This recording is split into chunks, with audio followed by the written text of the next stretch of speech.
Hello. I thought I would show you guys probably the cosplay that has taken me the longest to make. I've done about 3 or 4 versions of this cosplay, and for those that can guess just from the undergarments, it is a Mandalorian, Sabine Wren. So she's one of my favourite characters from Rebels.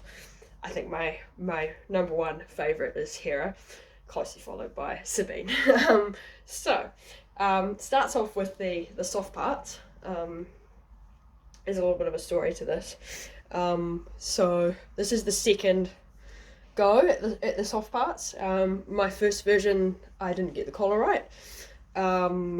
Their sleeves were wrong, and the grey bits weren't quite accurate either. So this has all been improved and enhanced because of the Rebel Legion approval process. So anyone who's gone for Rebel Legion approval knows that sometimes costumes go through really quick, and sometimes you have to have 3 or 4 goes like I did. So no fear, my costume has gotten so much better and improved so much. So I'm so glad I didn't lose heart and I continued with the Rebel Legion approval process. As difficult and as annoying as it can be sometimes, it's definitely improved my cosplay. So thanks so much to the Rebel Legion. But some other things that have changed from this first version of the kind of bodysuit. I made it. It's actually not a bodysuit. I made it 2 parts. So I've got the underneath kind of tights, and then I've got the top. And the reason why I did that is for a very simple reason, and that's for going to the bathroom. Anyone who does cosplay knows that sometimes bathroom breaks are just not possible. Sometimes you have to hold it in all day, and I'm like, oh, I can't be bothered with that. So I've gone with 2 pieces so I can go to the bathroom. Yeah, very simple, but yeah, it does have to be hidden. So because of that, I have compromised on the ease of putting it all together. So that's probably the hardest bit, is lining the belts up with the seams. So sometimes I just have to fold it in the right place, but that's a little annoying. But yeah, I know some Sabines that have a full 1-piece bodysuit, so whatever works for you. Some other really good tips I got from the costume judges is this front bit is actually a bit of lace from the front of a lace wig. So just like clear skin coloured lace, and that just helps the collar keep its shape. And then me personally, you don't have to do this, but I actually have a button at the back of the collar, and that just makes it easier to take it off, so I can have it really tight done up, and that's hidden by the wig. Like when the wig comes down, it covers that back button there. And yeah, which means that the collar can be nice and tight, and it's easier to get off over my head without ruining this lace bit, because that has happened before. So instead of constantly replacing the lace, I just put a button in the back. So that's that. I don't think there's anything else to mention. Oh, the Velcro. So initially I did snap domes for the armour. And the problem with snap domes I found is, you have to sewing them on is a pain in the ass. Sorry, my video cut out in the middle of me talking. So you can sew Velcro on with a sewing machine, which is helpful. But yes, I've also gone with Velcro because Velcro has a bit of leeway with where you place the armour. So with a dome, you have to get the domes in exactly the right spot, or the armour will sit wrong. Whereas with Velcro, as long as like half of the Velcro is lined up, or even just a little bit, it will stick. So you can kind of move it around, and I feel like Velcro just sits better. So lots of Mandos use different stuff. I know some people use magnets, or like buckles. I've just used Velcro. And Sabine's really annoying in that she doesn't have like a vest or anything to attach her armour to. She's just like straight bodysuit, slim, kind of, yeah, annoying with her armour just floating there. Typical animated characters having annoying costumes. But yeah, so that's why I've gone with Velcro. I do have domes on the back for the jetpack, just because the Velcro wasn't quite strong enough. I probably could get industrial Velcro, but the domes work enough for the jetpack. So I'm going to get dressed. And with this armour process, I tend to start from the bottom up, just because once it's on, I'm not very mobile, so I'll start with the boots. Now, these boots had to be a wedge heel, so I found ones with a wedge heel, but unfortunately they weren't tall enough. They only come up like halfway up my shin, so I have made a panel in the back to make them longer, and that's hidden by the boot armour that she has over top, so you actually can't see the front of it where the gap is, but you do see the back. So I'm going to put them on. It's a little bit of a process. Make sure I get them on the right foot.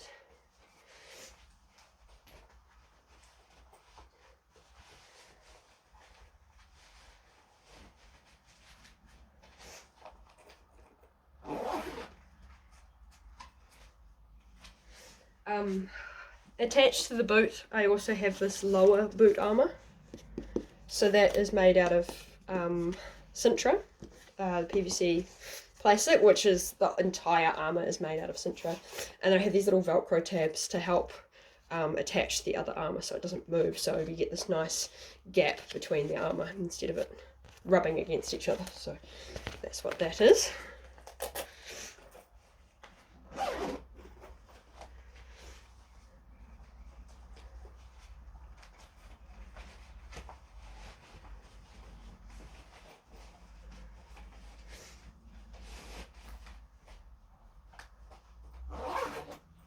Alright, boots are on.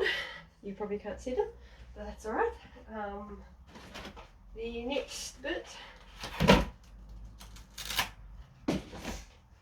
the greaves, or the leg armour. I actually write on the inside what leg they're for, so I don't get mixed up. But yeah, that's just Sintra as well. And then I've just hand painted.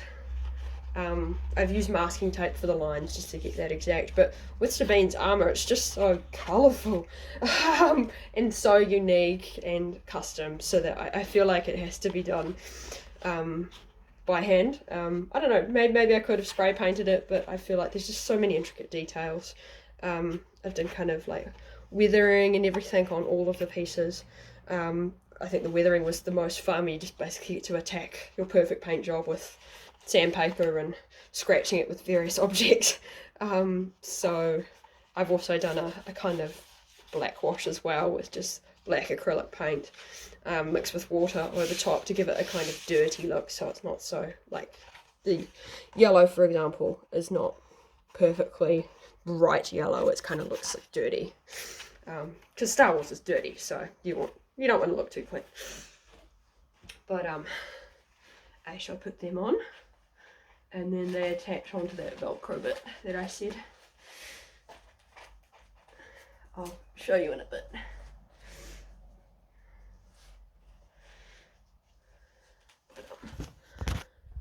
So that's it there. So you see how we've got this gap here, so that's what the Velcro helps maintain. Yeah.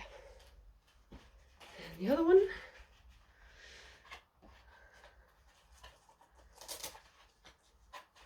The process of putting on Mando armour is time consuming. I feel like it is the most intensive one I've ever made. So I'm wanting to get into Mandos. It is not an easy cosplay to wear. It's very hot, very cumbersome. My hair is way more comfortable. But cosplay's not about comfort. So, next we have knee pads. Yet again, exactly the same, Sintra. And with a curved piece of armour, you actually have to put seams in it. So, I'm not sure if you can see, hopefully the camera focuses, but there's a seam on either side, here.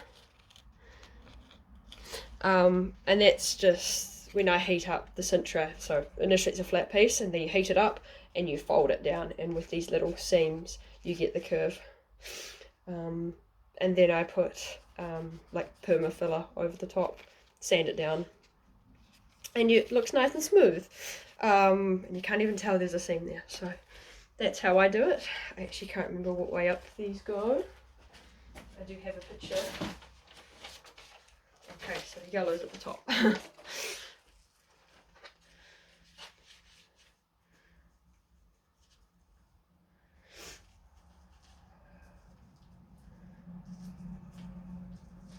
Alright, first knee pad. Second knee pad.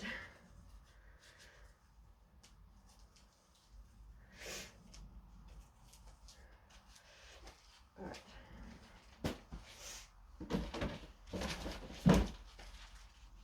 The other thing I have with the legs, so I suppose before I get onto this, my Sabine is approved for light armour only, but I have some heavy armour components that I add in. So not approved, but not approved yet, but this is what I use.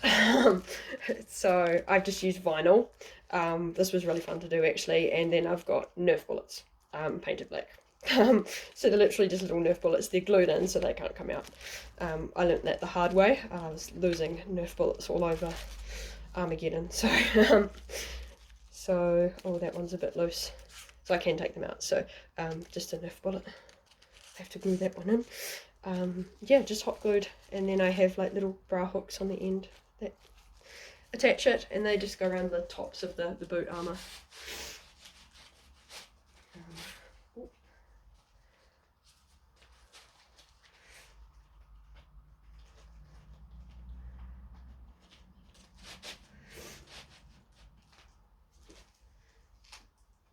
The other one.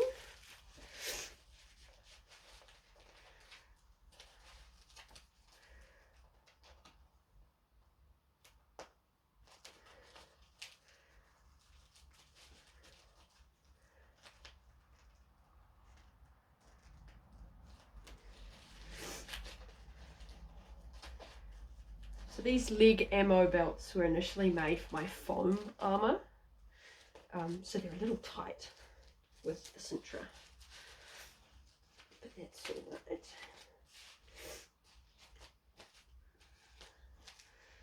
So the legs are done. We've only done the legs. I will show you legs.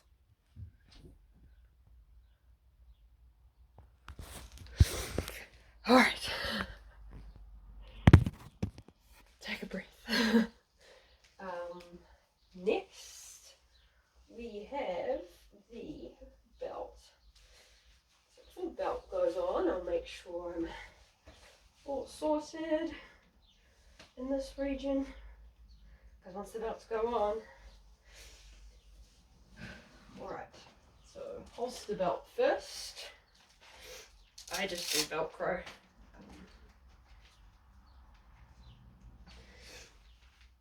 So that needs to go up. So this is what I'm talking about, like with the two-piece, I have to hide it under the belt. Whereas if this was a one-piece, you could just slap the belt on and it would be perfect, but not with two. So this is the price I paid for being able to go to the toilet. Right. And I just have to hide that under the belt. Cool. At the back as well. Sweet. And then the ammo belt with the pouch belt on top.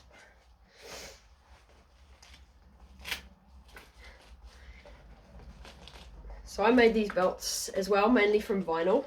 All the components on them, so the buckles are cintra. These like T-bits here, and Sabine has some bits at the back, are cintra as well, so exactly the same as the armour.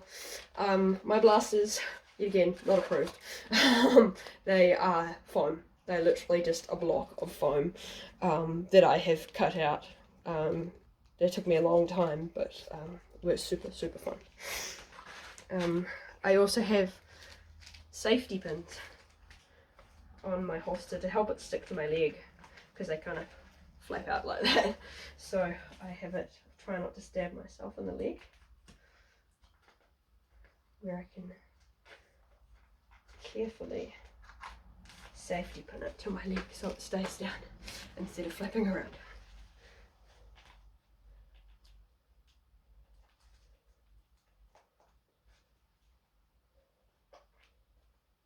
Right, there we go. The comlink does not come out, I don't think. No. Funny story about my comlink. It's made out of a toilet roll. So I grabbed an empty toilet roll from the toilet and made it a slightly smaller circle by cutting it. And then I put foam around for the little grip. And then I made the little kind of microphone bit at the top out of just some mesh fabric that I painted silver. And then painted it. So I'm very happy with my comlink. I think it's very cool and made out of a toilet roll. So the things you use when you're desperate. The pouches, it's EVA foam underneath to give it its structure, because you want the pouches to kind of stick out a wee bit. And then just like your snap domes. These are functional pockets. I can put my phone and keys and whatever in there. They're really hard to get back done up. Oh no. Oh, something that will need to be glued back on. This happens. Alright, next I will go with, now there's a reason why these have to go on first, and that's because it's impossible to put them on once everything else is on. So these are my shoulders. Make sure I get the right one. That's left. I think I have, yes, I have a strip of, probably can't see, but Velcro at the top there. And then this does up underneath, which is really hard to do by myself. But my sister says every cosplay should be able to be done without help. There we go. On. And right.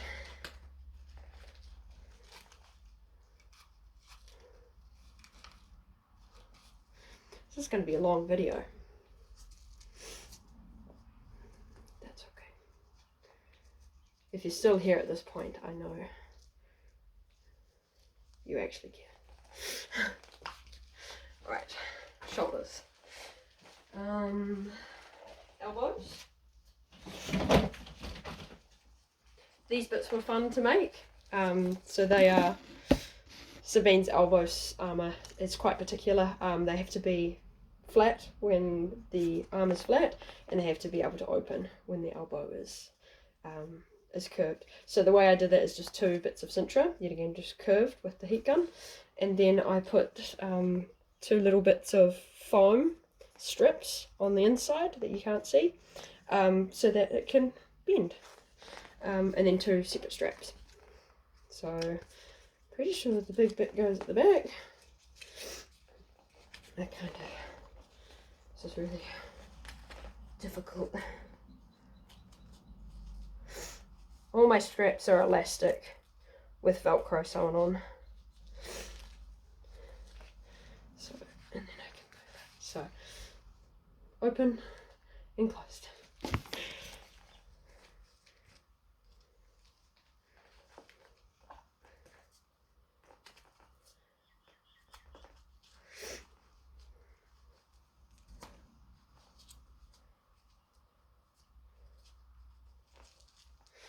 There we go. So I have elbows now. Right.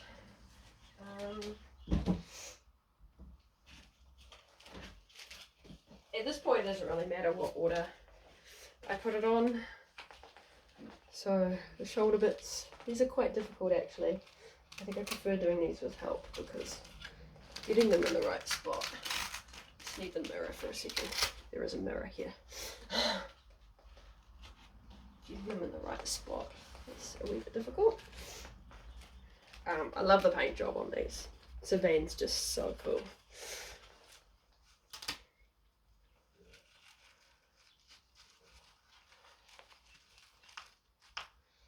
There we go. I have shoulder pieces. Now the trick with the shoulder pieces is that I had quite a big gap under here, so I did a lot of shaping. These are probably one of the more difficult bits of armour to shape, just because of how I had to get them to sit down instead of rising up.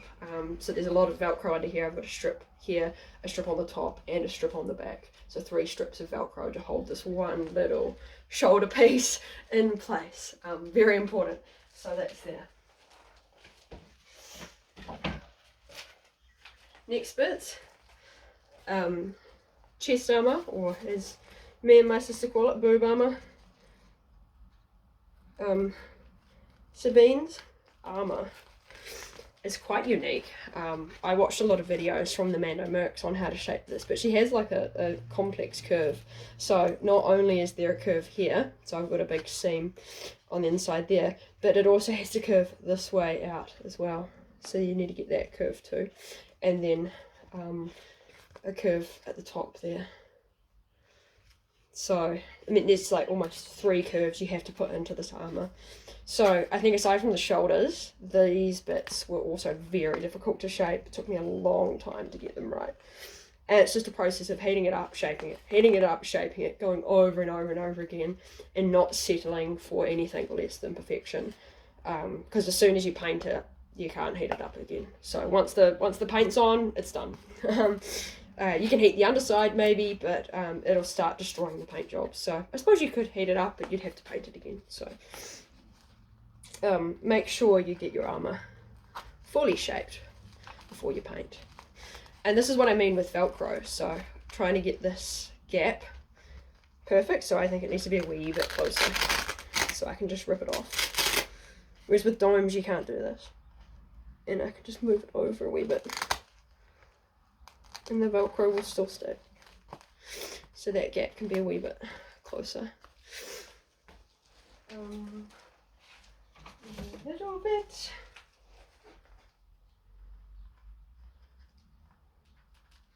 There we go. So that's that armour there. And the middle bit's a bit wonky. It's alright. I think that looks all good. Alright, so this is where we're at so far. Alright, nearly done. Van braces. Now, these van braces have been the bane of my existence. I hate van braces. I hate them so much. I've made about 4 of these, to be honest, and it's taken me a long time to get something. And I'm still not completely happy, because I'll show you. It's quite oval. It's not really round, so that really squashes my arm bones. So I probably will make another set of these, number 5. But one thing I really like is the hinge. So I got hinges to open and close, and then just Velcro. The greeblies on top are made out of warbler. So not Sintra, I made these out of warbler, just because it's easier to shape and get these very intricate designs. Like I've got like holes and stuff, and you know, like the holes on the end of the rockets and everything. So lots of intricate details that you can't really do with Sintra, but you can do with warbler. So these are warbler. But again, what right. I'm glad I've written little letters inside everything. Probably looks backwards because it's in selfie mode, but it is there. So this is what I mean, like it hurts my arm to put it on, but that's alright. Pain is part of it. Oh, there we go. Cool. So van braces on. It's not too painful.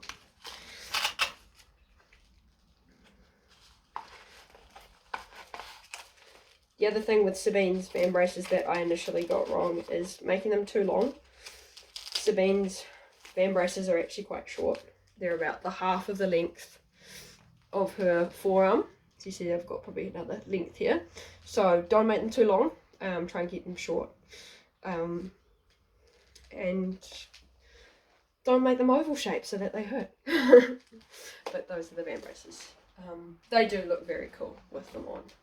I do feel very I feel like I wish they were functional. I wish I could actually press the flamethrower and get annoying people away from me with the flamethrower. That'd be fun. Gloves. I literally just bought biker gloves for like cycling, and then covered them in paint, and yet again the armour on the gloves is just Sintra. Super glued on. So I can put them on. There shouldn't be any skin between the gloves and the sleeve. So I just should have done that before I put the band braces on, but just pull the sleeve down so it covers the gap. There we go.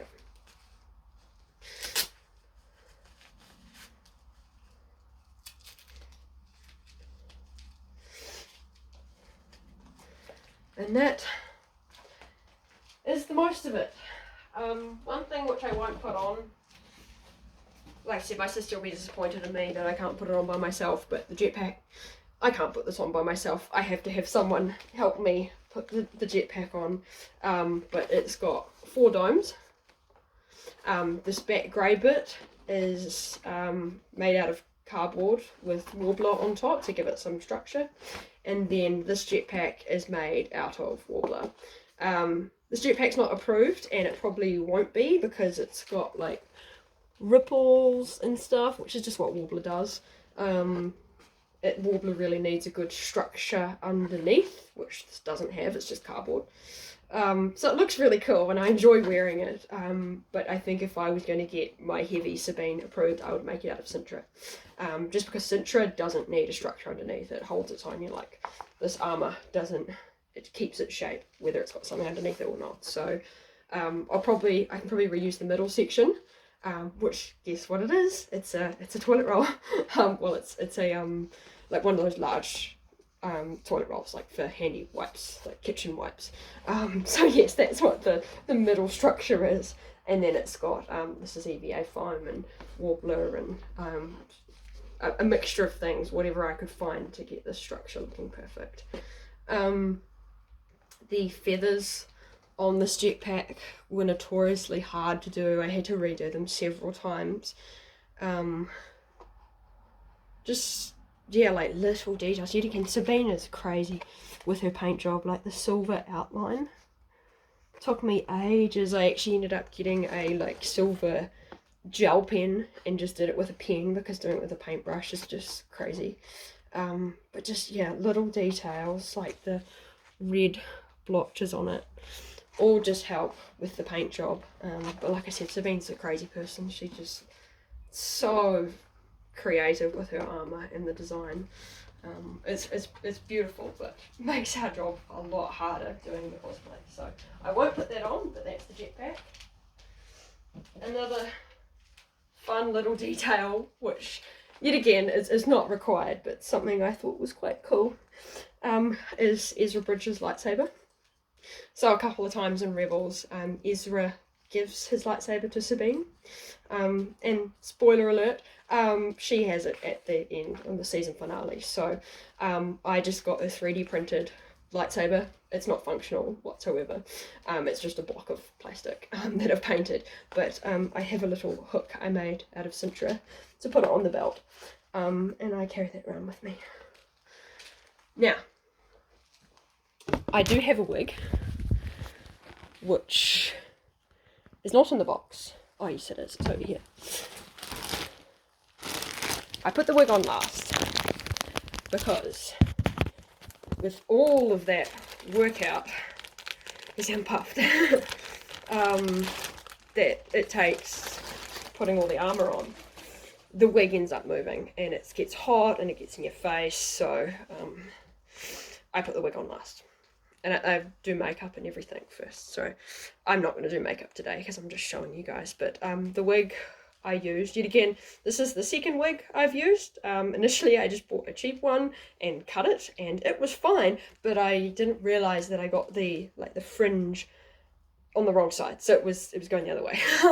So yet again, things the Rebel Legion picks up that I didn't, so thank you, Rebel Legion, for picking that up. So I got, I believe it's from Arda's Wigs, Canada. and it's called Blue Steele, and these are like your typical Karen haircut wigs. And they do white ones for people who want to do season 3 Sabine. And I just got the dark brown, so it almost looks black, but it's just the dark brown wig. And then for the purple underneath, my sister had some like platinum blonde extensions that she wasn't using because that was when she had blonde hair, and now she's got different coloured hair. So I was like, can I have these? And she was like, yep.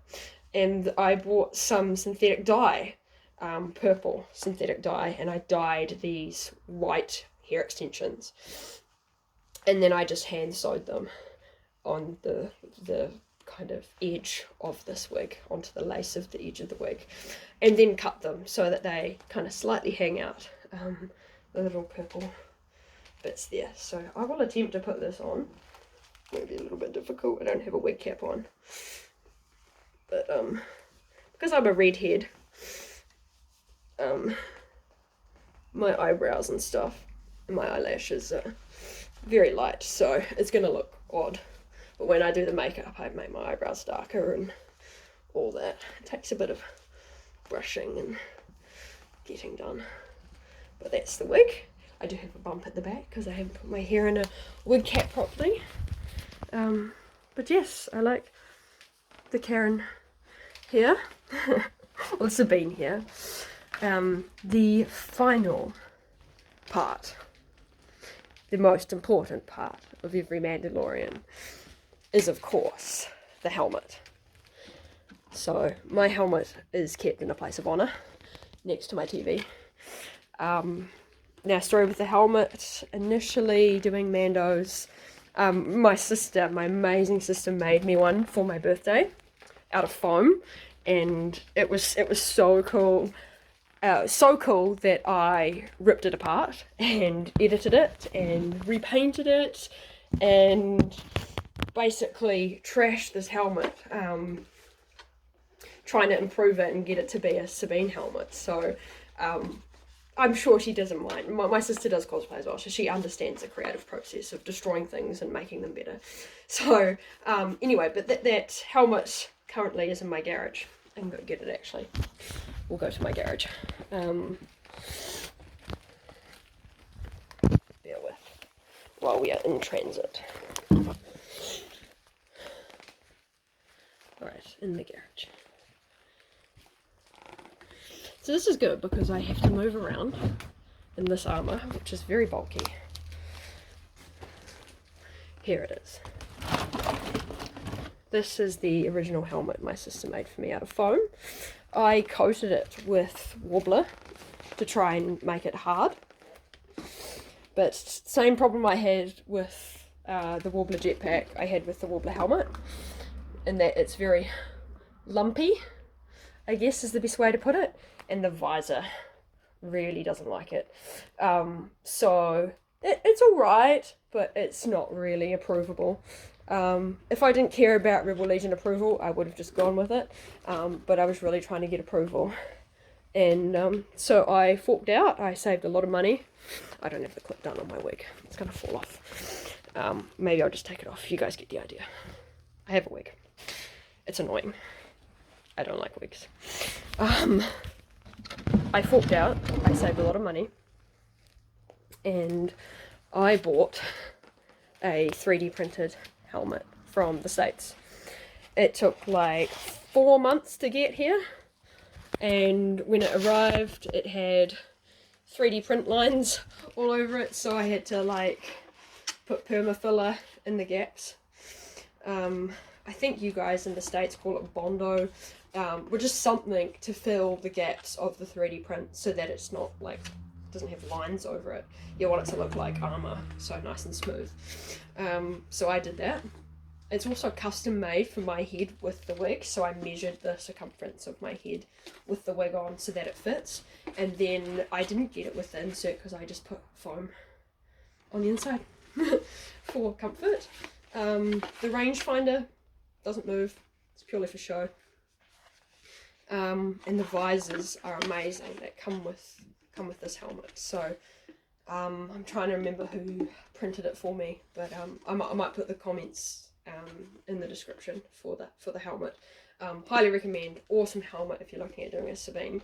A little bit pricey, but really good quality print, and I love wearing it. So here's the final piece of the puzzle. So that is my Sabine. Yeah. The embrace is coming undone. But oh, the Velcro has actually come off. So yet again, another bit that needs to be edited. But yeah. Happy cosplaying. And for all you Sabines out there, good luck. And hope you have a lovely day.